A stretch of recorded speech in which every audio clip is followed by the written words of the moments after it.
Nick Carter's Ghost Story, Chapter 1, The Vanishing Thief. Nick Carter's friends often ask him whether, in the course of his remarkable experience as a detective, he has ever encountered anything which could not have been the work of human hands. Few people nowadays will own that they believe in ghosts, yet most of us would be less sure about it in a graveyard at midnight than on Broadway at noon.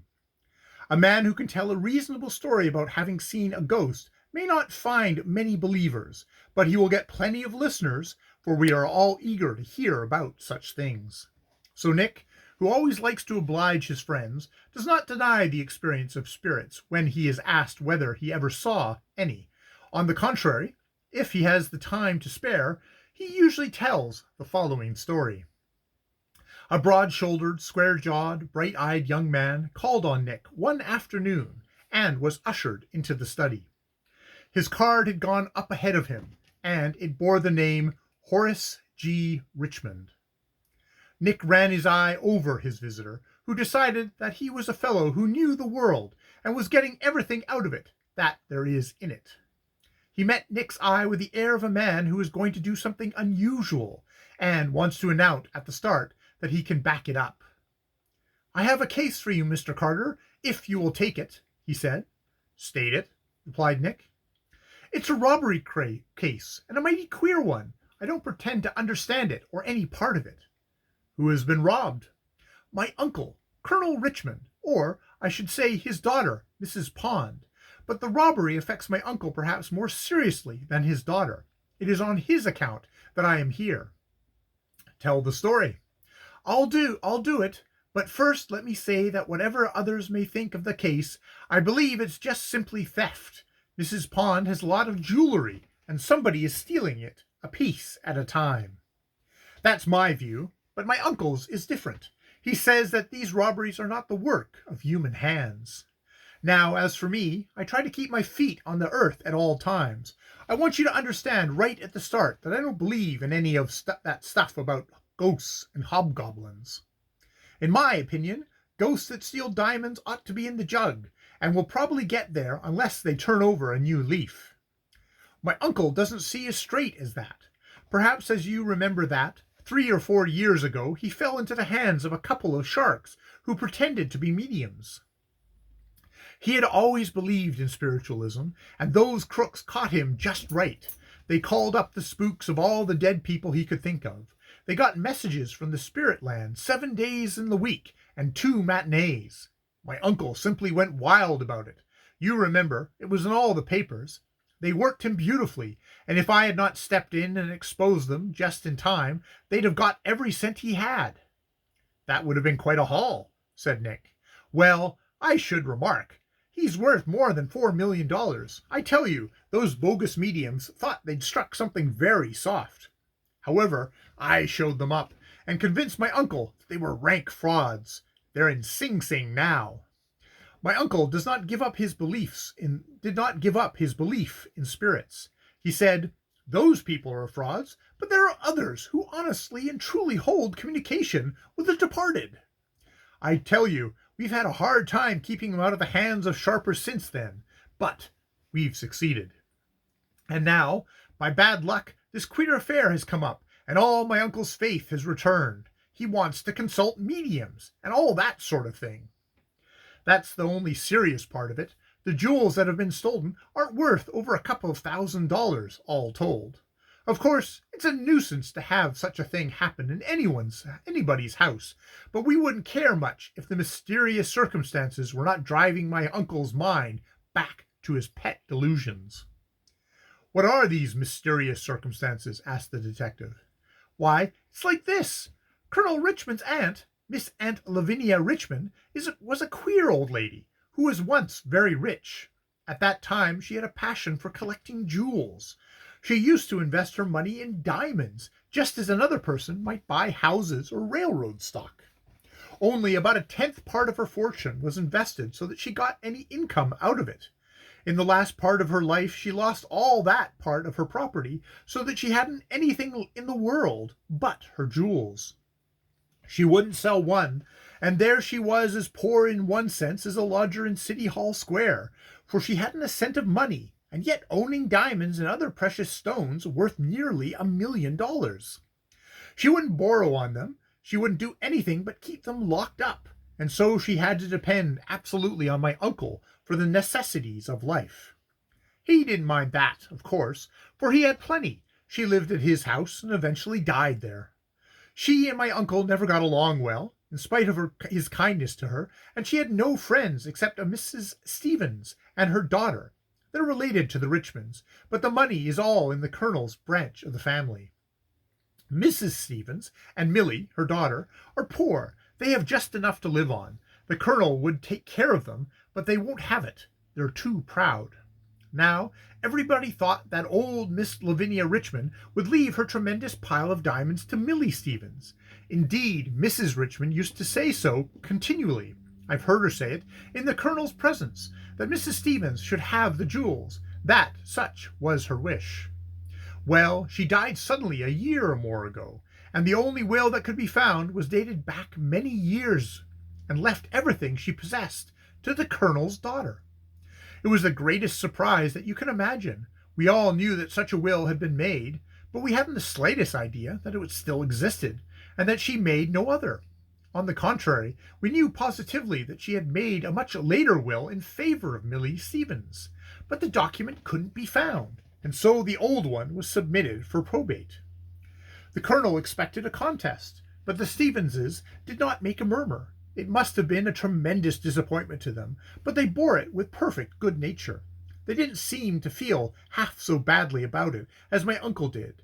If he had had his way, he would have given all the jewels to Miss Stevens. He said over and over again that he believed that it was the aunt's wish that the girl should have them, and I can tell you there's no man so particular as he is about respecting the wishes of the dead. Mrs. Pond would have turned over the whole lot to Millie Stevens, I believe, if it hadn't been for her husband. Mr. Pond isn't a rich man, and he didn't feel that he could afford to yield up $1 million worth of property that had been thrown at him in that way. And, to speak plainly, he isn't the sort of man to let go of anything that comes within his reach. My uncle offered to do the fair thing out of his own pocket, but, as I've said, the Stevenses wouldn't touch his money, and there the case has stood ever since. The most valuable of the jewels are in the vaults of the Central Safe Deposit Company in this city. Some of the smaller pieces are in Mrs. Pond's possession. She is a woman who likes to wear a lot of jewelry, and, by Jupiter, she can do it now if she likes, for she owns more diamonds than the Astors. Mr. and Mrs. Pond live in Cleveland. Mrs. Pond, as I told you, is now visiting her father. You know he bought the old plumber place on the shore of Hempstead Harbor, Long Island. She has been with him about 2 weeks. She has 2 rooms on the second floor of the house, a sitting room and a bedroom. The bedroom opens off the hall. It has only one other door, which leads to her sitting room. The first robbery occurred on the second day after she had arrived. It was late in the afternoon. Mrs. Pond had been out riding. When she returned, she hurried up to her room to dress for dinner.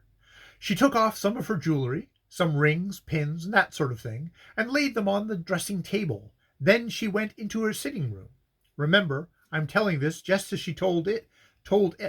How much of it is fact and how much of it is hysterics, I can't say. She was scared half out of her wits by what happened afterwards, and may have got mixed up in her narrative. This is what she told us. When she had been in the sitting room about a minute, she turned towards the bedroom and saw the door slowly shutting. She was surprised at this, for she had locked the other door of the bedroom, and it did not seem possible for anyone to be there. In fact, such a thing did not come into her mind. She supposed that a draught of air was swinging the door. She hastened towards it, but it closed before she got there. She turned the knob and tried to open the door, but was unable to do so. It did not seem to resist firmly, as it would if it had been fastened. Instead, it gave slightly, as if some person had been holding it. If that was the case, he was stronger than she was, for she didn't succeed in opening the door. Then she screamed Such a yell I never heard a woman utter. I was in my own room, which is over hers, and I jumped nearly out of my skin. It startled me so. I was dressing, and was in my underclothes, so it took me a minute, I should say, to get a pair of pantaloons on. Then I ran into the hall and down the stairs. At the same moment my uncle ran up from the ground floor. I mention these facts because they seem to me to be important. You see, we approached that room by two ways, by the only two ways except that by which Mrs. Pond came.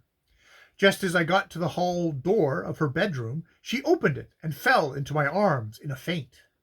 She lost consciousness only for a moment, and, on coming to herself, she cried out that a thief had been in her room. By this time there were 3 or 4 servants in the hall below. One of them stayed there by my uncle's orders. The others went outside and made a circuit of the house. We led Mrs. Pond back into her room, and she pointed to her dressing table.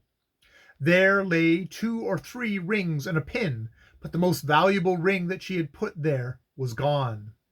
It was a queer, old-fashioned ring in the form of a snake, and in its mouth was a ruby worth about $250.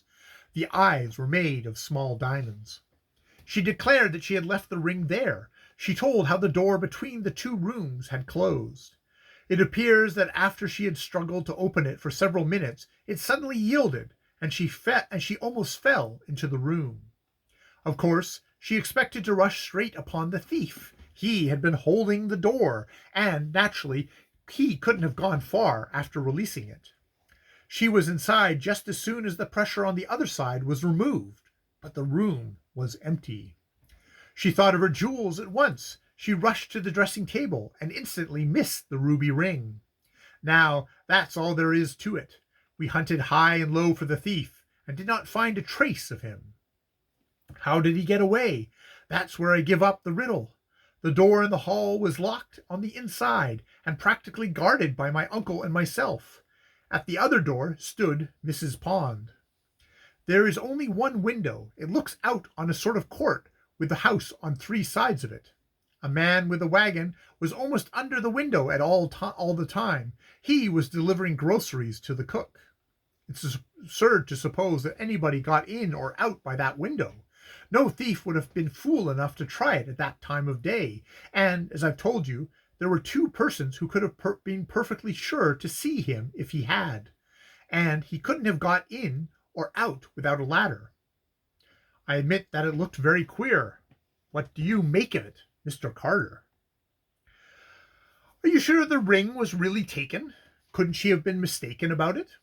That idea occurred to me, but it happened that when Mrs. Pond came back from the drive, my uncle banded her out of the carriage, and he distinctly remembers seeing the ring on her finger. She went straight to her room, and she couldn't have lost the ring by the way, for there was a guard ring on the outside of it that we found on the dressing table. Of course, we hunted for the ruby ring. We took up the carpets. We made such a search as I have never saw before. The ring was not there. I don't think that there's a shadow of doubt that the ring was stolen, but I can't form an idea of how it was done.